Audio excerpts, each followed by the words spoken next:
오늘 이번 시간에는 이제 예수님의 그 족보에 대해서 간략하게 정리해 보는 시간을 갖도록 하겠습니다. 지난번 시간에는 이제 세례 요한이 어떻게 태어난지 그 과정에 대해서 보았는데, 이번에 이제 예수님께서 이제 오신 과정, 이제 이 땅에 성육신 하시러 이제 동정녀 마리아를 통해서 나셨을 때, 그 전까지 그분께서 어떤 과정을 통해서 이제 이 땅에 오시게 되었는지 이제 성경 말씀을 같이 이제 정리해 보도록 하겠습니다. 먼저 마태복음 1장에 예수님의 족보가 기록되어 있는데, 마태복음은 이제 마태 사도가 유대인들을 대상으로 예수님이 메시아이시다, 이 구약 성경에 예언되어 계신 그 메시아이심을 이제 보여주고 증명해주는 그 과정과 그 목적을 위해서 쓰인 책입니다. 그래서 이제 마태복음 1장에서는 예수님의 왕의 족보가 이제 기록이 되어 있습니다. 즉, 그분께서 다윗의 언약을 통해서 하나님께서 약속하신 그 언약, 그것을 이루기 위해서 오신 이 메시아이시다, 그리고 다윗의 후손으로 오신 이제 유대인들의 왕이시다, 이것을 더 분명하게 보여주기 위해서 이 족보를 적게 되었는데요. 반면에 이제 마가복음에는 이제 예수님의 족보가 따로 기록되어 있지 않습니다. 이제 마가복음은 하나님의 종으로서 일하시는 그 예수님을 나타내고 있기 때문에, 종의 경우에는 이제 보통 족보가 기록되어 있지 않습니다. 보통 이제 왕이나 높은 사람들의 신분들의 경우에는 이제 어느 시대나 어느 장소에서나 이제 족보가 잘 전승되어 내려온 경우가 많죠. 그래서 이제 마태복음에는 이제 예수님을 왕으로 묘사하고 있기 때문에 그분의 족보를 자세히 다루고 있는 것입니다. 1절의 이제 내용을 보시면 아브라함과 다윗의 자손 예수 그리스도의 계보라라고 적혀 있습니다. 여기서 이제 계보라 하면 genealogy, 이제 영어로 이제 족보라는 뜻이 되는데, 이제 이것을 이제 헬라어에서 보면 genesis, generation 이렇게 해석을 할 수도 있습니다. 이거 즉 다시 말해서 그에게서 기원된 세계 또는 이제 세대를 의미한다라고 이제 번역을 할 수도 있습니다. 예수님께서는 즉 아브라함의 씨로서 이제 아브라함의 후손으로서 오셨고, 또 다윗에게서 시작된 다윗의 가문, 그 즉 아브라함에 속한 세계와 다윗에 속한 세계, 그곳을 통해서 내려오신 분이다라고 이제 알려준 것입니다. 반면에 이제 그리스도인들은 이제 예수님 안에서 예수 그리스도의 세대 또는 예수 그리스도의 계보에 속한 자들이 바로 이제 그리스도인들이라 할 수 있겠습니다. 그런데 이제 이 계보는 다른 세상의 족보들처럼 누구가 누구를 낳고 누가 누구를 낳고 이렇게 순차적으로 아버지에서 아들에서 손자로 쭉 이렇게 내려온 것이 아니라, 그리스도인들의 모든 족보의 세대는 단 한 세대로 구성되어 있습니다.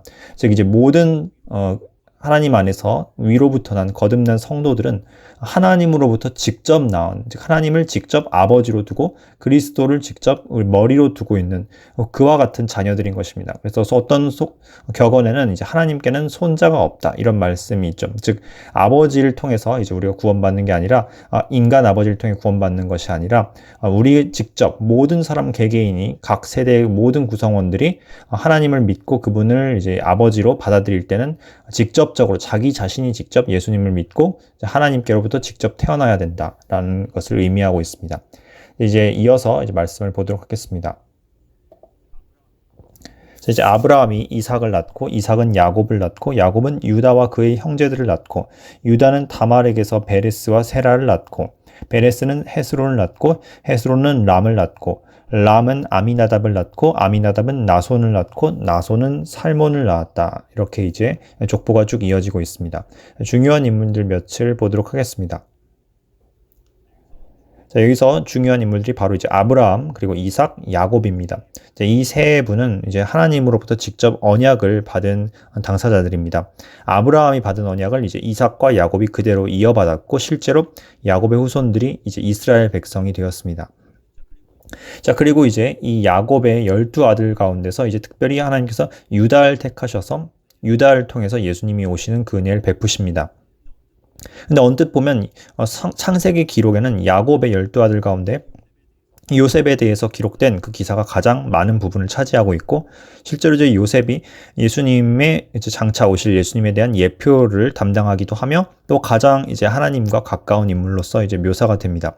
그렇기 때문에 이제 언뜻 생각을 하면 이제 요셉을 통해서 예수님께서 오시는 게 합당할 것 같고, 그러게 이제 그림이 되는 것 같은데, 하나님께서는 놀랍게도 우리의 생각과는 다르게 이제 불완전한 이제 유다를 통해서 예수 그리스도를 이제 오게 하십니다. 유다는 이제 비록 형제를 팔고 그리고 이제 여러 가지 죄로 이제 넘어졌었던 불완전한 사람이지만, 그리고 하나님 앞에서 이제 끊임없이 회개하는 모습을 보여주었고, 그리고 그 넘어짐을 통해서 오히려 이제 하나님께 이제 돌아오고 영광을 돌리는 그런 복잡한 인생 여정을 보여주었던 인물입니다. 이런 모습을 보면서 우리가 예수님께서 우리와 같은 요셉처럼 이제 거의 완전해 보이는, 성자에 가까워 보이는 그런 온전한 경건한 사람들뿐만 아니라, 하나님 우리와 같은 불완전하고 또 넘어지기 쉬운 그런 사람들을 우리 하나님께서 받아주시고 그들을 이제 구원하셔서 자신의 백성으로 삼아주시기 위해서 예수님을 보내주셨다라는 것을 다시 한번 여겨볼 수 있게 됩니다. 하나님의 은혜를 엿볼 수 있는 부분입니다. 한편 이제 유다가 다말을 통해서 그 아들들을 낳았다고 했습니다. 베레스와 세라를 낳을 때 다말을 통해서 낳았다고 하였는데, 이 다말이 이제 놀랍게도 이제 예수님의 족보 가운데 처음 언급된 여인입니다. 앞으로 이제 5명의 여인이 모두 언급이 될 텐데, 그 중에 첫 번째가 다말인데요. 다말은 원래 유다의 아들의 이제 아내, 즉 유다의 며느리였습니다. 이제 엘과 이제 결혼을 하였었는데, 문제는 이 엘은 이제 하나님 앞 보시기에 악해서 죽임을 당했고, 그 아들인 그 엘의 동생이자 유다의 아들인 이제 오나는 이제 원래대로라면 이 죽은 형을 대신해서 그 형의 가보를 이어가기 위해서 그 형의 이름으로 이제 아들을 낳아주는, 즉 이제 계대 결혼을 통해서 이제 고엘 제도를 통해서 이제 다말에게 이제 형의 가문의 이름을 이어주는 역할을 했었어야 했습니다. 그런데 그걸 거부하였고, 하나님께서 그걸 보시고 이제 오난도 죽이셨습니다. 그런데 이제 유다가 자기 셋째 아들인 셀라까지 이제 다말에게 주었다가, 이제 그것이 자기 셋째 아들마저 죽을까봐 두려운 나머지 이제 그 계대 결혼을 이어주는 것을 이제 계속 미루었습니다. 그래서 다말은 결국에 속임수를 써서 자신이 몰래 창녀로 위장해서 유다와 성관계를 맺었고, 그리고 이제 유다를 통해서 이제 유다의 씨를 자기 배에 이제 안게 되었습니다. 그게 이제 베레스와 세라 쌍둥이였습니다. 이런 식을 통해서 결국에 다말을 통해 유다 가문이 쭉 이어지게 되었고, 그 결과 이제 그 가문을 통해 예수님께서 오시게 되었습니다. 언뜻 보면 굉장히 이 부적절해 보이는 장면이 성경에 기록된 것 같습니다. 그래서 어떻게 거룩하고 굉장히 경건해야 할 것 같은 이 책에 성경이 놀랍게도 이런, 어떻게 보면 우리 상식으로 봐도 불완전해 보이고 굉장히 지저분해 보이기까지 하는 그런 일들이 기록이 되어 있습니다. 사실은 이것이 오히려 성경이 진정으로 하나님의 말씀이란 증거 중 하나입니다. 하나님께서는 우리의 생각을 항상 넘어서시고, 그리고 이런 굉장히 부끄러워 보이는 기록까지도 그대로 감추지 않고 흑역사까지도 기록해 두심을 통해서 이 성경이 정말로 사람이 꾸며내거나 위장하거나 덧붙인 책이 아니라 있는 그대로의 모든 진실을 담은 책이라는 것을 이제 반증하여 보여주고 있는 것입니다. 이 다말은 어떻게 보면 가나안 출신이기도 했고, 그리고 되게 성적으로 비록 이제 기염 이을 자를 계속 연결시키기 위해서 그랬다고는 했지만, 어떻게 보면 부적절한 성관계를 통해 자기 시아버지와 이제 관계를 맺었던 그런 여인이었습니다. 이런 불완전한 여인이었지만 하나님께서는 이 다말을 예수님의 족보 가운데 기록을 해주셨고, 이걸 통해서 예수님께서는 완전한 사람들, 의인들을 위해서 오신 것이 아니라 우리와 같은 깨어지고 불완전하고 굉장히 수치를 당할 수 있는 그런 죄인들을 구원해 주시고 그들의 주님이 되어 주시기 위해서 이 땅에 오셨다는 것을 보여주고 계십니다. 이제 5절 이어가겠습니다. 살몬은 라합에게서 보아스를 낳고, 보아스는 루색에서 오벳을 낳고, 오벳은 이새를 낳고, 이새는 다윗 왕을 낳으니라 라고 하였습니다. 자, 여기서 이제 두 번째 여인과 세 번째 여인이 등장합니다.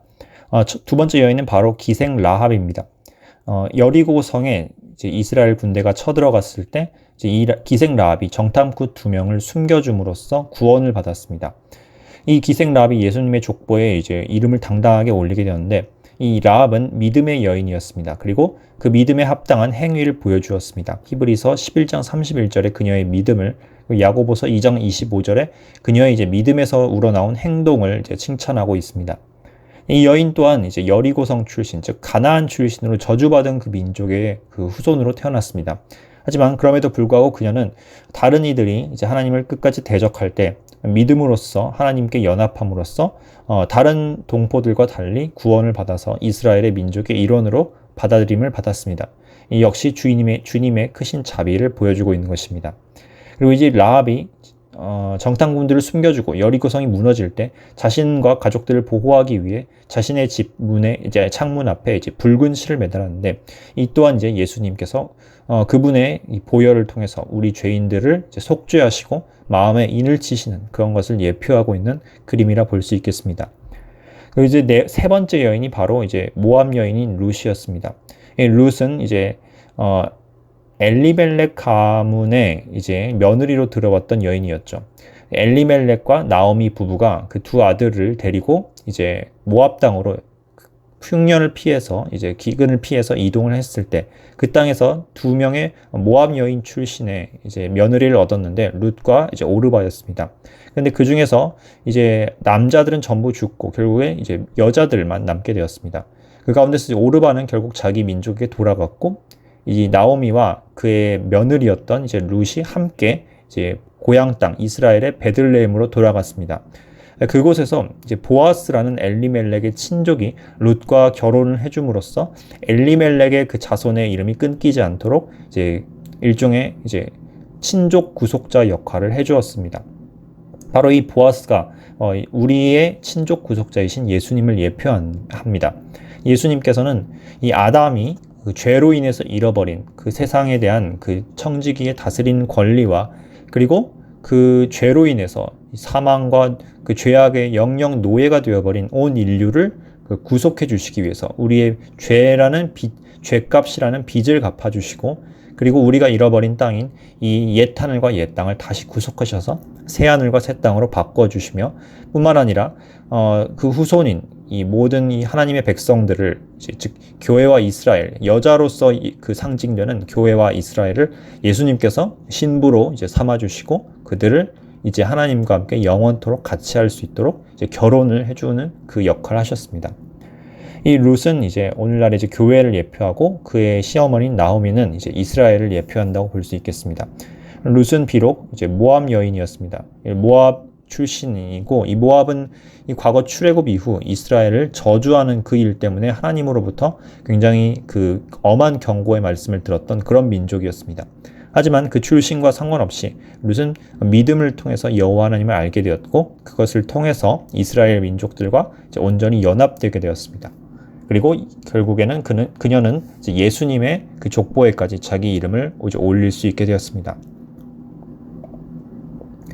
자, 그리고 이제 룻을 통해서 이제 보아스를 통해서 오벳이 낳고 이제 이새가 낳게 되었고, 그리고 이제 다윗이 오게 되었습니다. 이 다윗이 이 족보에서 이제 아브라함 다음으로 이제 중요한 인물인데, 이제 다윗이 바로 이제 예수님의 조상인 동시에, 그러나 동시에 예수님을 미리 바라본 예수님의 종이었습니다.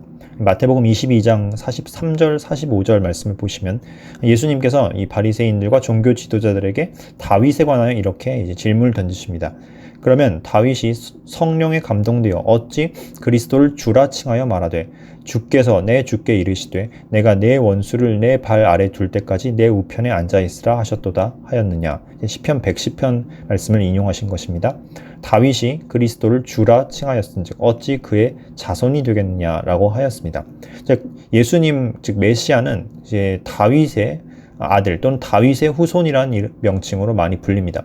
그러나 그와 동시에 다윗으로부터 오신 분이기도 하지만 동시에 다윗을 창조하시고 다윗의 주님이 되셨던 하나님이시기도 하셨습니다. 그래서 이제 요한계시록 22장 16절 보시면 나는 다윗의 뿌리요 자손이니 곧 광명한 새벽별이라 하였습니다. 다윗의 자손인 동시에 뿌리이다. 이게 이제 어떻게 보면 모순처럼 보인 말이지만 하나님께서 사람으로 이제 태어나신 동시에 이제 그 원래 그 본체의 본성이신 그 하나님 되심을 그대로 유지하고 계셨다. 이와 같은 신비를 이제 함축적으로 말씀해 주고 계십니다. 그리고 이제 이사야서 11장 1절에도 이새의 줄기에서 한 싹이 나며 그 뿌리에서 한 가지가 나서 결실할 것이오라고 하나님께서 이제 메시아를 보내실 때 이 이새, 즉 다윗의 아버지인 이새를 통하여서 보내신다. 즉 다윗의 후손으로 메시아를 보내신다라는 것을 예언을 해주셨습니다. 그리고 그것이 이제 예수 그리스도 때 이제 온전히 성취가 된 것입니다. 자, 이제 6절 계속 이어서 보겠습니다. 이제 이 다윗이 어떻게 이제 계보를 이어간지 보면 충격적이게도 다윗은 우리아의 아내에게서 솔로몬을 낳았다라고 하였습니다. 자, 여기서 이제 드디어 예수님 족보에 등장한 네 번째 여인이 등장하게 됩니다. 바로 이제 밧세바입니다. 그런데 밧세바란 이름을 아예 언급하지 않고 아예 우리아의 아내라고 이제 표현을 하였습니다. 이것은 좀 놀라운 사실인데, 이 말은 다시 말해서 다윗이 간음을 하였다라는 것을 이 족보에 대놓고 강조를 한 것이나 마찬가지입니다. 즉 우리아의 아내를 빼앗아서 우리아를 죽이고 그 아내와 간음을 하여서 결혼을 하였다. 물론 이제 솔로몬은 그 뒤에 이제 결혼 용서를 다 받은 다음에 이 밧세바에게서 낳은 아들이긴 하지만 어쨌든 간에 그 과정에서 이제 간음을 범한 건 사실입니다. 이와 같이 다윗이 우리아의 아내를 취하는 이와 같은 흑역사, 그리고 하나님 보시기에 분명히 죄인 것, 이것을 예수님이 오시는 과정에 기록을 해두고 있습니다. 다말이나 라합이나 룻은 그래도 어느 정도 정당한 방법을 통해서 하나님께 이제 연합된 사람들이지만, 물론 다말도 이제 어느 정도 성적으로 부적절한 일을 범하긴 하였지만 그럼에도 불구하고 분명한 어떤 의도가 있었습니다. 자신의 남편의 가문의 대가 이름이 끊기지 않게 하려는 그 절박한 마음에서 우러나온 행동이었죠. 라합이나 룻도 이제 믿음을 통해서 이제 하나님의 그 백성에 연합되었습니다. 근데 이제 밧세바가 다윗과 연합된 과정은 어떻게 보면 죄를 통해서 인간의 넘어짐과 잘못과 실수를 통하여서 이루어진 과정이기도 합니다. 하나님께서는 이것을 결코 정당화하진 않으시지만 진정으로 회개하고 그리고 그 아픔과 그 쓴 결과를 맞이하고 그리고 그 대가를 다 치른 뒤에는 이와 같은 이 넘어짐을 오히려 합력하여 선으로 바꾸시는 그와 같은 모습을 보여주십니다. 죄로 인해서 우리가 받는 결과는 필연적으로 고통스럽고 면할 수 없고 괴로운 그런 결말을 맞이할 수밖에 없습니다. 설령 예수님께 이제 우리가 나아가서 진정으로 용서를 받고 그리고 모든 죄값을 온전히 사함을 받는다 할지라도 이 땅에서는 우리가 우리 실수와 잘못과 죄를 통해서 얻는 이런 필연적인 결과들과 열매들을 고통으로 맛봐야 하는 경우가 대부분입니다. 하지만 그럼에도 불구하고 우리가 진정으로 회개할 때 이런 잘못들까지도 주님께서는 이것을 돌리시고 합력하여서 선으로 바꿔주시는 그런 하나님이심을 이 밧세바의 경우에서 우리가 볼 수 있게 됩니다. 하나님의 용서하시는 그네를 우리가 깊이 체험할 수 있게 기를 바랍니다. 자, 그리고 이제 이 밧세바와 다윗 사이에서 솔로몬이 태어났고 이 솔로몬이 예수님을 이제 예표하는 한 인물 중 하나입니다. 그가 이제 예수님의 무한하신 지혜를 이제 예표하는 존재이죠. 이 솔로몬은 예수님의 직접적인 어떤 혈육적인 조상이라기보다는 법적 계보의 조상이라 할 수 있습니다. 예수님의 양아버지였던 요셉이 바로 솔로몬의 후손이었습니다. 그리고 솔로몬은 이제 주님께서 이제 그를 비교의 대상으로 삼으셔서 마태복음 12장 42절에 자신을 가리켜 예수님께서 여기에 솔로몬보다 큰 이가 있다라고 이제 말씀하셨습니다. 이렇게 비교 대상, 주님과의 비교 대상으로 사용되었을 정도면 그만큼 솔로몬은 굉장히 큰 영광을 누렸던 인물이라는 것을 알 수 있습니다. 자, 그 뒤에 이어진 내용을 한번 보겠습니다. 솔로몬은 르호보암을 낳고 르호보암은 아비야를 낳고 아비야는 아사를 낳고 아사는 여호사밧을 낳고 여호사밧은 요람을 낳았다라고 하였습니다. 여기서 이제 드디어 남유다 왕국의 왕들이 쭉 이어집니다. 이 가운데 이제 르호보암이나 아비야나 또는 요람 등등의 왕은 악한 왕이었고 하나님을 경외하지 않는 이제 하나님께 보시기에 좋지 않은 왕이었습니다. 반면에 이제 아사 왕이나 여호사밧 왕은 물론 실수도 하였지만 전반적으로 하나님 보시기 선한 왕이었습니다. 그런데 여기서 이제 여호사밧이 요람을 낳았는데 여호사밧이 이제 결정적인 실수를 한 가지 하게 됩니다. 그것은 바로 아들인 요람을 북이스라엘의 아합 이세벨 가문과 연혼을 시킨 일이었습니다. 그렇기 때문에 그 뒤에 나온 구절에서 이제 몇몇 왕이 생략되는 모습을 볼 수 있습니다. 자, 보겠습니다. 8절 요람은 우시야를 낳았다라고 하였는데 이제 앞에 역대기나 열왕기서를 잘 체크해 보시면 이 사이에 지금 3명의 왕이 수두룩 빠진 것을 볼 수 있습니다. 아하시아 왕, 요람의 아들 아하시아와 그 아하시아의 아들인 요아스와 요아스의 아들인 아마샤 왕이 생략이 되어 있습니다. 이렇게 족보의 일부 이제 생략이 되는 것은 실제로 어느 정도 가능한 일이기도 합니다. 유대인들 족보에서 보통 누가 누구를 낳았다라는 표현이 반드시 아버지가 직접 아들을 낳았다 이렇게 1세대 차이를 반드시 말하는 것이 아니라 2세대 이상 건너뛰어서 누가 누구를 낳았다라고 표현한 것도 이제 히브리어 특성상 또는 이제 히브리 문화 특성상 충분히 가능한 일이기 때문에 우리는 이것을 이렇게 생략했다는 것 자체는 이걸 모순이라고 얘기할 수는 없습니다. 그런데 문제는 왜 이렇게 3번씩이나 세대를 생략했는지에 대해서는 우리가 궁금증을 가질 수 있고 우리가 정확하게 마태의 의도를 알기 어렵기 때문에 답을 내리긴 어렵습니다. 이 세 왕이 특별히 악행을 많이 해서 그랬는가라고 이제 생각을 하기도 애매한 것이 실제로 뒤에 보시면 예수님의 족보에 그 유명한 므낫세 왕이나 아하스 왕 같은 아주 악한 왕까지도 기록되어 있기 때문에 이 기준이 생략 기준이 악을 많이 행해서라고 이제 이야기하기는 좀 어려울 것 같습니다. 오히려 이것은 이 아하시아 때부터 아합과 이세벨의 피가 섞여 들어간 것과 관련이 있을지도 모르겠습니다. 아합과 이세벨의 딸이었던 아달랴가 요람과 결혼해서 아하시아를 낳았죠. 그 뒤로부터 이 피가 섞인 아하시아부터 3대에 이르기까지는 예수님의 족보에 빠지는 이와 같은 수치를 당하게 됩니다. 어쩌면 이것은 아합과 이세벨의 죄에 대한 하나님의 그 경고와 그리고 그 가증의 여기심이 반영된 것이 아닐까 하는 생각도 해봅니다. 하지만 3대까지만 이제 생략이 되고 우시아부터는 다시 기록이 되어 있습니다. 하나님께서도 이제 출애굽기 말씀이나 여러 모세오경 말씀 보시면 악한 자, 죄를 범한 자들을 3대에 이르기까지 하나님께서 치신다. 이런 이제 내용들도 이제 표현이 되어 있습니다. 자, 이어서 계속 보겠습니다. 우시아는 요담을 낳고, 요담은 아하스를 낳고, 아하스는 히스기야를 낳고, 히스기야는 므낫세를 낳고, 므낫세는 아몬을 낳고, 아몬은 요시야를 낳고, 바벨론으로 잡혀갈 때 요시야는 여고니아와 그의 형제들을 낳으니라 라고 하였습니다. 자, 여기서 이제 요담 그리고 이제 히스기야, 요시야 이 세 왕은 이제 선한 왕이었습니다.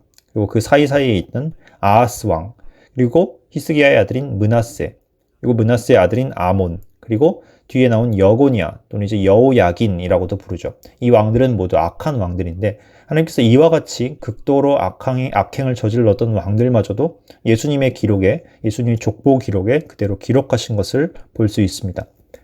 근데 여기서 이 여고니아와 요시야 사이에 보시면 생략된 왕이 한 명 있습니다. 바로 여호야김이라는 왕인데, 즉 이제 요시야의 아들인 여호야김이 아들이 바로 여호야긴 또는 여고니아인 것입니다. 그런데 여호야김은 생략이 되어 있습니다.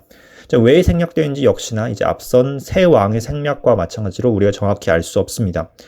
굳이 이제 추측을 해보자면 예레미야서 36장 23절 보시면 이 여호야김이라는 왕이 예레미야 선지자의 그 성경 기록을 자기 펜나이프로 찢어버리면서 그것을 훼손하는 그와 같은 불경한 일을 행하는 것이 기록되어 있습니다. 어쩌면 이와 같이 하나님께서는 이 하나님의 말씀을 경홀히 여기고 그것을 찢고 훼손하고 없애려는 행위를 굉장히 가증히 여기신다라는 것을 경고해 주시기 위한 차원으로 생략을 했을지도 모르겠습니다. 요한계시록 22장 19절 말씀을 실제로 보시면 만일 누구든지 이 두루마리의 예언의 말씀에서 제하여 버리면 하나님이 그를 이제 생명나무에 참여하면서 제하여 버리시리라라고 이제 기록이 되어 있습니다.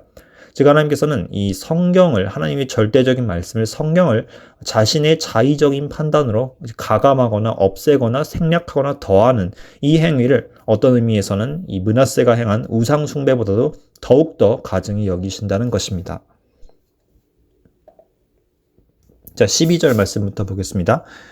바벨론으로 사로잡혀 간 후에 여고냐는 스알디엘을 낳고, 스알디엘은 스룹바벨을 낳고, 스룹바벨은 아비훗을 낳고, 아비훗은 엘리야김을 낳고, 엘리야김은 아소르를 낳고, 아소르는 사독을 낳고, 사독은 아킴을 낳고, 아킴은 엘리훗을 낳고, 엘리훗은 엘르아사를 낳고, 엘르아사는 마단을 낳고, 마단은 야곱을 낳고까지 쭉 이어집니다. 자, 이 야곱이 바로 예수님의 양아버지인 요셉의 아버지가 되겠습니다. 자, 여기서 중요한 인물 한 명을 고르자면 바로 이제 스룹바벨이 되겠습니다. 이 스룹바벨은 이제 마태복음에 기록된 예수님의 법적인 계보, 그 계보에 포함된 조상입니다. 그리고 이 인물은 이 스가랴서 말씀을 보시면 예수님을 이제 예표하는 두 감람나무 중 하나였습니다. 자, 이 스가랴서 4장 말씀에는 이 스룹바벨을 가리켜서 하나님께서 그가 세우신 여호와께서 세우신 두 명의 일꾼 중 하나라고 하였습니다. 자, 스가랴서 4장 14절 이는 기름 부음 받은 자 둘이니 온 세상의 주 앞에 서 있는 자니라라고 하였고 스가랴서 4장 7절에도 이렇게 말씀하십니다. 큰 산아 내가 무엇이냐 내가 스룹바벨 앞에서 평지가 되리라. 그가 머릿돌을 내놓을 때 무리가 외치기를 은총이 그에게 있을지어다 하리라. 즉 이것은 스룹바벨이 유다 총독으로서 이 바벨론 포로에서 귀환한 백성들을 이끌고 제2성전을 세울 때 하나님께서 그를 격려해 주시고 그가 모든 회방들을 물리치고 승리할 것을 이제 약속하시는 내용입니다. 그런데 이것은 더 나아가 스룹바벨의 후손으로 오실 예수님께서 장차 더욱더 큰 일을 하실 것을 암시하는 예표이기도 합니다. 자, 학개 선지자도 마찬가지로 그 시기에 스룹바벨을 하나님의 대언을 통해서 격려하였습니다. 학개서 2장 23절 말씀 스알디엘의 아들 내 종 스룹바벨아 여호와가 말하노라 그날에 내가 너를 세우고 너를 인장으로 삼으리니 이는 내가 너를 택하였음이니라 만군의 여호와의 말이니라.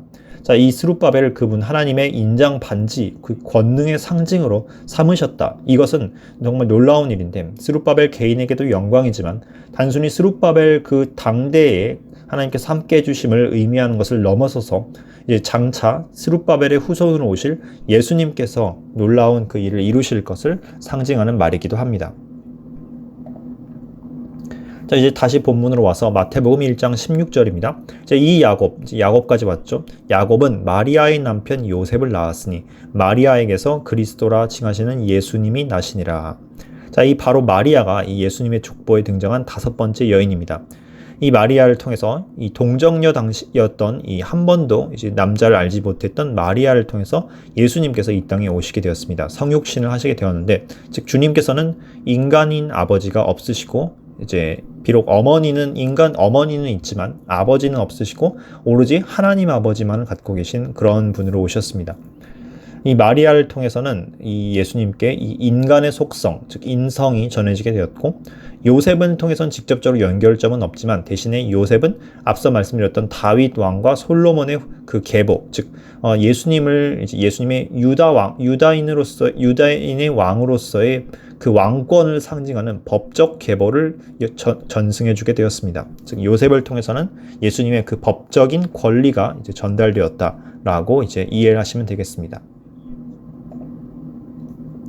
이제 17절에 요약이 되어 있는데 그런즉 모든 대수가 아브라함부터 다윗까지 14대요. 그리고 다윗부터 바벨론으로 사로잡혀 갈 때까지 14대요. 바로 바벨론으로 사로잡혀간 후부터 그리스도까지 14대더라라고 하였습니다. 그래서 이 개수를 이제 말씀한 대로 세어보면 각각 세 구획으로 나뉘어서 14대의 전승이 이어지게 됩니다. 그런데 이제 이렇게 구체적으로 마태가 일부러 이 족보를 3단계의 구획으로 나누어서 14대씩 끄는 분의 목적이 있습니다. 다윗이라는 이 단어를 히브리어 알파벳으로 나타낸 다음에 각각의 그 알파벳에 해당되는 그 대응 숫자, 그것들을 더하면, 즉 이것을 이제 우리는 보통 수비학 또는 게마트리아라고도 합니다. 아무튼 이와 같이 알파벳 철자 대응되는 숫자들을 더하는 연산을 하면 다윗이라는 단어는 총합해서 14라는 숫자로 연결이 되게 됩니다. 즉 마태는 의도적으로 몇 명을 생략하는 과정을 통해서 일부러 각 단계마다 14대씩 존재하도록 만듦으로써 예수님께서 다윗의 후손, 즉 왕의 후손으로 오신 왕이심을 강조하시려고 이와 같은 장치를 사용한 것입니다. 이 목적은 왜냐하면 마태복음 자체가 유대인들이 1차적인 독자이기 때문에 메시아를 기다리고 왕을 기다린 유대인들이 바로 이 예수님께서 그들의 메시아라는 사실을 명확하게 보여주기 위해서 유대인들에게 친숙한 개념을 사용한 것이라 보시면 되겠습니다. 자, 그런데 여기서 이제 우리가 한 가지 흥미로운 이야기를 드리고자 합니다. 예수님의 족보 가운데 유다의 거의 끝쪽에 해당되는 왕이 여고니아라는 왕이 있습니다. 이 여고니아 또는 여호야긴 또는 고니아라고 하는데 이 여호야긴 왕이 저주를 받았었습니다. 예레미야서 22장 28에서 30절 보시면 이 사람 고니아는 천하고 깨진 그릇이냐. 여호와께서 이와 같이 말씀하시니라. 너희는 이 사람이 자식이 없겠고 그의 평생 동안 형통하지 못할 자라 기록하라. 이는 그의 자손 중 형통하여 다윗의 왕위에 앉아 유다를 다스릴 사람이 다시는 없을 것임이니라. 라는 굉장히 청천벽력 같은 말씀이 성경 말씀에 기록되어 있습니다. 여호야긴이 자녀가 없을 것이며 그리고 그 자손 가운데 유다의 왕이 다시는 나타나지 못할 것이다 라는 예언입니다. 자, 이 예언이 왜 문제가 되는지를 이제 말씀드리겠습니다. 자, 예수님은 이제 법적 계보대로라면 이 여호야긴을 통해서 이제 이어지는 그 족보를 갖고 계십니다. 그런데 만약에 주님께서 이 예레미야 예언의 직접적인 이 적용 대상이 되신다면 예수님께서는 유다의 다윗의 왕위에 앉으실 수가 없습니다. 왜냐하면 여호야긴의 후손이니까요. 그렇기 때문에 하나님께서는 이와 같은 일들이 모순이 되지 않게 하기 위해서 새로운 지혜로운 방법을 이제 사용하셨습니다.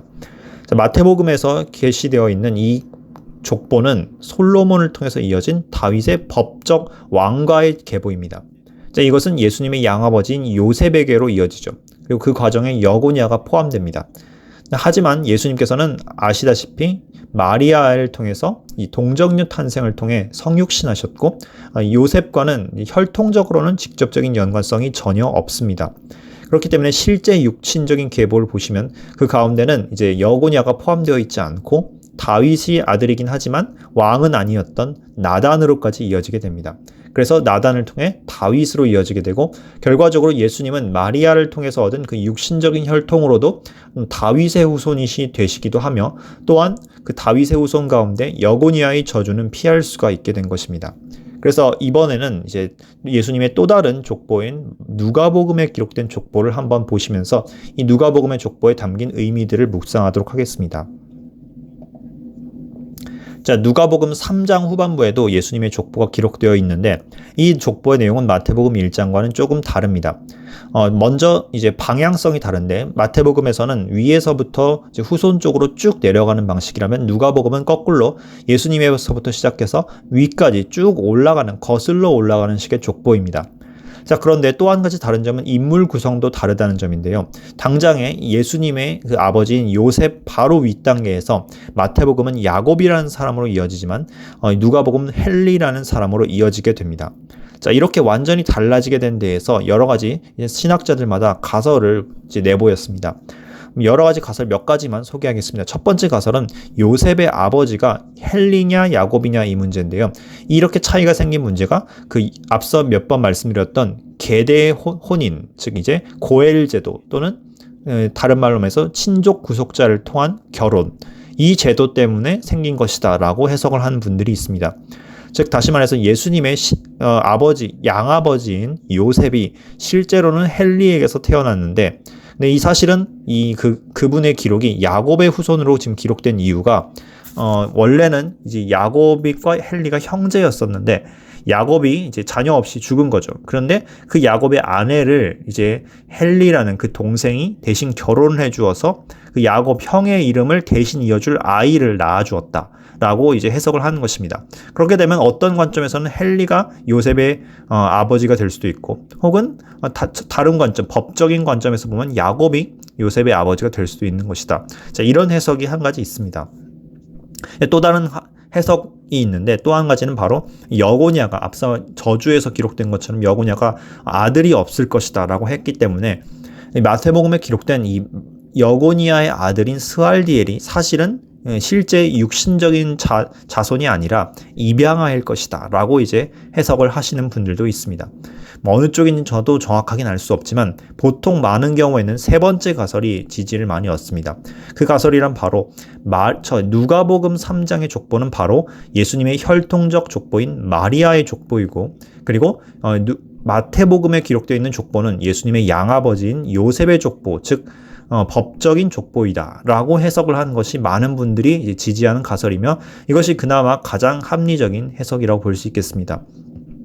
이렇게 했을 때 이 헬리라는 사람은 요셉의 이제 장인이 되는 것입니다. 뭐 정확한 사정은 우리가 알 수 없겠지만 어쩌면 이 헨리라는 사람이 요셉이 이제 일찍 아버지와 부모를 잃었을 때 그를 거둬서 이제 돌봐주었던 그런 분이었을 수도 있겠다라는 가설도 추측을 해볼 수 있습니다. 정확한 사실은 알 수 없습니다. 이제 중요한 것은 이제 예수님의 혈통적 족보를 한번 이제 쭉 알아보도록 하겠습니다. 누가복음 3장 23에서 33절 중간에 똑같은 말이 많이 반복되므로 내용은 다 생략하고 이름들만 쭉 나열하겠습니다. 예수께서 가르치심을 시작하실 때 30세쯤 되시니라. 공생의 사역을 30세쯤 시작하셨다라는 뜻입니다. 보통 이제 제사장들이 사역을 시작할 수 있는 나이가 30세이기도 합니다. 사람들이 아는 대로는 요셉의 아들이니, 여기서 의미심장한 말이 있습니다. 사람들이 아는 대로, 즉 공식적으로는 요셉의 아들이라 알려주셨지만 실제로는 이 마리아가 하나님의 성령의 능력에 의해서 동정녀 탄생으로 예수님을 낳았다라는 이제 말을 함축하고 있겠습니다. 자, 그 위에 이제 요셉의 위는 헬리오, 그 위는 이제 순서대로 읽겠습니다. 마단, 레위, 멜기, 얀나, 요셉, 마띠디아, 아모스, 나훔, 에슬리, 낫게, 마앗, 마띠디아, 서머닌, 요색, 요다, 요하난, 레사, 스룹바벨, 스알디엘, 네리, 멜기, 아띠, 고삼, 엘마담, 에르, 예수, 엘리에서, 요림, 맏닷, 레위, 시므온, 유다, 요셉, 요남, 엘리야김, 멜레아, 맨나, 닷다다, 그리고 이제 나단이 나오고요. 자, 이 나단은 바로 다윗 왕이 밧세바와의 혼인한 이후에 낳은 아들들 중에 하나였습니다. 이제 솔로몬의 손위 형제이자 동복 형제라고 할 수 있겠습니다. 바로 이 사람을 통해서 예수님의 이 족보가 이제 혈통적 족보가 이어졌습니다. 목록을 보시면 우리에게 흔하게 잘 알려진 이름들도 굉장히 많이 겹쳐서 나오는데요. 거의 다 그냥 이제 동명이인이라고 보시면 되겠습니다. 원래 쓰던 이름을 많이 이제 돌려 쓴 게 이제 우리나라나 이제 유대인들이나 비슷한 것 같습니다. 자, 이제부터 다윗부터는 똑같습니다. 다윗 이후로는 이제 마태복음이나 누가복음이나 똑같을 수밖에 없겠죠. 자, 다윗의 아버지 이새이죠. 이새의 아버지 오벳, 그리고 오벳은 보아스 위는 살몬, 그리고 그 위로 나손, 아미나답, 아니라고 하는데 여기서 아니는 아마 이 람이라는 사람과 같은 사람, 동일 인물을 지금 이름을 다르게 부른 것 같습니다. 자, 람 또는 아니의 아버지 이제 헤스론, 그 위는 베레스, 그 위가 이제 야곱의 아들 유다가 되겠습니다. 유다 위로 이제 똑같이 야곱, 이삭, 아브라함까지 왔는데 마태복음은 딱 여기까지 끊겼는데 누가복음은 더 올라갑니다. 이제 아브라함 위로 창세기 기록된 족보까지 쭉 기록이 나오게 됩니다. 데라, 아브라함의 아버지 데라죠. 그 위에 나홀, 그 위에 스룩, 루, 벨렉, 그리고 헤버까지 올라갑니다. 이 헤버라는 사람을 이제 다른 발음으로 하면 이제 헤벨이 되겠고 또는 에벨이 되겠습니다. 이 에벨이란 이름이 헤버와 같은 이름일 것이다 라고 생각하시면 되겠습니다. 그 위가 이제 살라 또는 셀라가 되겠고요. 그 위에 가이난이 나오는데 잠깐 이 가이난은 좀 기억을 해두시기 바랍니다. 제가 뒤에서 좀 해설을 드리겠습니다. 그 가이난 위가 이제 아르박삿 또는 아박삿이라고 할 수 있겠습니다. 같은 발음을 이제 다르게 발음한 것을 보겠습니다. 아르박삿 위는 셈, 이제 노아의 세 아들 중 하나인 셈이죠. 셈 위가 바로 이제 그 노아의 방주를 지었던 노아입니다. 자, 그리고 노아 위로는 아담까지 쭉 올라가는데 노아 위에 레멕, 그 위는 무두셀라, 그 위는 에녹이죠. 하나님과 동행하다 승천하였던 이제 에녹입니다. 그 위는 야렛, 그 위는 마할랄렐, 그 위는 가이난, 앞에 나온 이 가이난과는 또 다른 인물입니다. 그 위는 에노스, 그리고 그 위는 셋, 그리고 셋 위는 이제 아담이고요. 마지막으로 그 위는 하나님이시라라고 이제 누가복음의 족보는 마지막 이제 맥을 이제 마무리를 짓고 있습니다. 자, 아르박삿의 아들인 가이난에 대해서 제가 방금 빨간 글씨로 표시했던 잠깐 언급했던 그 인물을 잠깐 설명드리겠습니다. 원래 창세기와 이제 역대기 등의 족보를 잘 종합해서 보시면 창세기 기록에는 이 아르박삿의 아들 가이난이라는 인물이 기록되어 있진 않습니다. 그냥 바로 그 아래 단계로 셀라로 바로 이어지게 되죠. 그런데 왜 그러면 이 가이난은 생략되게 되었는가? 여기 대해서는 정확한 답을 알기가 어렵습니다. 그래서 어떤 분들은 이 가이난이라는 인물이 아르박삿의 아들인데 아버지의 침상을 더럽혔기 때문에 그 과정에서 이름이 족보에서 파이게 된 것이다 라고 주장을 하기도 합니다. 그러니까 이제 좀 말씀드리기 좀 민망한 내용이지만 이제 아르박삿의 아들 가이난이 이제 아버지의 그 아내 또는 자신의 계모가 되겠죠. 그런 여인과 관계를 맺어서 아들을 가졌다 라고 이제 해석을 하는 겁니다. 그럼 이제 그 아들은 이제 가이난의 아들로 볼 것인가 아니면 아르박삿의 아들로 법적으로 봐야 되는가, 그런 논란이 생길 수 있을 것입니다. 그래서 아예 가이난의 이름을 제거해 버린 것이 창세기 족보고, 아니고 그냥 그대로 가이난까지 포함시킨 게 이제 누가복음의 족보일 것이다 라고 이제 해석을 해볼 수도 있겠습니다.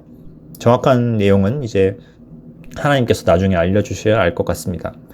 자, 참고로 이제 아담에서부터 노아까지 이루어지는 이 이름들의 쭉 연결된 순서를 우리가 한번 주목해 보길 바랍니다. 자, 여기에는 이제 그리스도의 복음, 즉 하나님께서 구원을 어떻게 이루시는지 그 계획에 대한 핵심이 암시적으로 담겨 있습니다. 네, 한번 해석을 드리겠습니다. 아담이라는 이름은 원래 이제 흙을 의미하기도 하고, 또는 우리 인간 종족, 인류 종족을 말하는 일반 명사이기도 합니다. 즉 말하자면 우리 인간들은 아담족이라고 할 수 있는 것이죠. 자, 아담이라는 이름의 뜻은 이제 사람이라고 해석할 수 있습니다. 근데 아담의 아들 셋, 즉 아담이 아벨과 가인 사건 이후로 하나님께 다시 받은 아들인 셋, 이 아들은 하나님께서 우리에게 새로운 아들을 지정해 주셨다라는 의미로 셋이라고 이름을 지었고, 그 뜻은 지정되다, appointed 또는 운명이 정해지다 라는 뜻으로 볼 수 있습니다. 셋의 아들인 에노스의 이름의 뜻은 죽음이라는 뜻입니다. 바로 이때부터, 에노스 때부터 사람들이 여호와의 이름을 부르기 시작했다라고 창세기에 기록되어 있죠. 그 뒤에 이제 에노스가 게난을 낳았는데 이것은 슬픔이란 뜻, 또는 sorrow 또는 이제 애통이란 뜻입니다. 게난의 아들은 마할랄렐인데 마할랄렐의 이름의 뜻은 이제 복되신 또는 찬송받으시기에 합당한 하나님이란 뜻입니다. 그리고 이제 그 뒤에 그 아들이 야렛이란 이름인데, 야렛은 이름의 뜻이 내려오다 또는 하강하다, 강림하다라는 뜻입니다. 어떤 학자들은 이 야렛의 때에 이 하나님의 아들들이 땅에 내려와서 인간들과 이제 인간 아내들과 이제 결합하는 창세기 6장에 기록된 사건이 이루어졌다라는 이제 유대의 랍비들의 이 전승도 있다고 합니다. 그래서 이제 야렛이라는 이름이 붙었는지 그건 잘 모르겠습니다. 이제 야렛 뒤에는 이제 쭉 이어지는 게 에녹입니다. 에녹은 이제 이름 뜻이 순종하다 또는 가르치다라는 뜻입니다. 그 뒤에 이제 무두셀라가 태어났는데, 에녹은 이제 무두셀라를 낳은 뒤에 하나님과 동행을 하면서 300세쯤에 이제 하나님과 함께로 승천하여서 죽음을 보지 않고 휴거되었습니다. 근데 이 무두셀라라는 이름을 지어준 에녹이 아들 이름을 무두셀라라고 지어준 이름에는 하나님으로부터 받은 장차 심판에 대한 계시가 중요한 역할을 했습니다. 에녹은 이와 같은 죄가 계속 인류의 죄가 이어질 경우 하나님이 전 지구적 홍수 심판을 하실 것을 어느 정도 내다보았고, 실제로 그랬기 때문에 유다서 말씀을 보시면 에녹이 예언하기를 장차 주께서 경건한 자들과 함께, 거룩한 자들과 함께 이 땅에 재림하셔서 경건치 아니한 모든 사람들의 경건치 않은 행동과 경건치 않은 말을 심판하실 것이다 라는 내용이 유다서에도 기록이 되어 있습니다. 어쩌면 이 에녹은 이 심판에 대한, 예수님의 재림에 대한 그 계시를 보면서 그 예표가 될 홍수 사건에 대해서도 어느 정도 그 하나님으로부터 계시를 받았을지도 모르겠습니다. 그래서인지 에녹은 아들 이름을 무두셀라라 지었고, 이 무두셀라라는 이름 뜻은 바로 그가 죽을 때 그의 죽음이 어떠어떠한 것을 가져올 것이다 라는 뜻이라 할 수 있겠습니다. 다시 말해서 에녹은 이 내 아들 무두셀라가 죽는 날에 이 세상에 홍수 심판이 내릴 것이다 라고 사람들에게 일종의 암시해주고 하나님의 뜻을 대언해주는 이름을 삼은 것입니다. 그런데 놀랍게도 하나님은 이 무두셀라가 오래오래 살게 하셔서 969세, 성경 최장수의 수명을 갖게 하십니다. 이것은 하나님께서 그만큼 오래 참으시고 심판을 늦게, 사람들의 한 명이라도 더 구원받게 유보하시고 참아주시는, 오래 참으시는 하나님을 이제 나타내는 하나의 이제 일화라고 볼 수 있겠습니다. 무두셀라의 아들은 라멕이었고, 라멕은 참고로 가인의 후손 중에도 라멕이 있었죠. 근데 이 라멕과 이 라멕은 다릅니다. 이 셋의 후손인 이 라멕은, 이 무두셀라의 아들인 라멕은 노아의 아버지고요. 이름의 뜻은 강력한라는 뜻입니다. 그리고 이 라멕이 마침내 노아를 낳았을 때 라멕이 왜 이름을 노아라 지었냐면 여호와께서 저주받은 우리를, 이 땅에서 저주받은 우리를 마침내 위로하시고 안위하실 것이다 라는 뜻에서 노아라는 이름을 지었습니다. 이 노아 이름의 뜻은 comfort, 위로 또는 안위라는 뜻입니다. 자, 그럼 이걸 위에서부터 쭉 이제 연결해서 읽어보면 다음과 같습니다. 모든 사람들은 어떠한 운명으로 지정되었냐면 죽는 운명으로, 죽을 수밖에 없는 운명으로 지정이 되었다. 그리고 이제 슬픔 가운데 내려갈 수밖에 없는 그런 삶으로 이제 지정이 되었다. 그런데 어떤 일이 일어났냐면 찬송 받으시기에 합당하신 하나님께서 직접 내려오셨다. 그리고 그분께서 순종을 보여주시고, 그리고 사람들을 의와 그리고 선한 진리의 길을 가르쳐 주셨다라고 이제 해석을 할 수 있겠죠. 그런데 그 내려오신 하나님이 어떻게 되냐면 그분이 죽으실 텐데 그분의 죽음이 어떤 것을 가져올 것이냐면 매우 강력한 이 안위와 위로를 온 인류에게 영원히 가져다 주실 것이다 라고 연결해서 해석을 할 수 있습니다. 즉 우리가 아담 이후로 죄로 인해서 영원히 하나님을 떠나 죽을 수밖에 없는 운명이 되었는데 하나님께서 직접 내려오셔서 우리를 위해서 모든 것을 희생하시고 그리고 죽음을 통해서 우리에게 궁극적인 안위를 가져다 주셨다. 즉 예수님께서 어떤 분이시고 어떤 일을 하러 오셨는지를 우리에게 가르쳐주는 하나님의 메시지가 아닌가 생각이 됩니다. 자, 이제 아담부터 이제 하나님까지 쭉 이어지게 되죠. 예수님에서부터 시작해서 아담을 거쳐서 이제 하나님까지 이어지는 그분의 실제적인 족보. 자, 이 광명에서 우리는 예수님 본인도 이제 하나님이신데 하나님까지 쭉 이어진 과정을 보면서 하나님, 인간의 창조주이신 그 하나님께서 인간의 자손으로 내려오신 그 모습을 볼 수 있습니다. 예수님의 신성과 인성을 이제 동시에 보게 된 것입니다.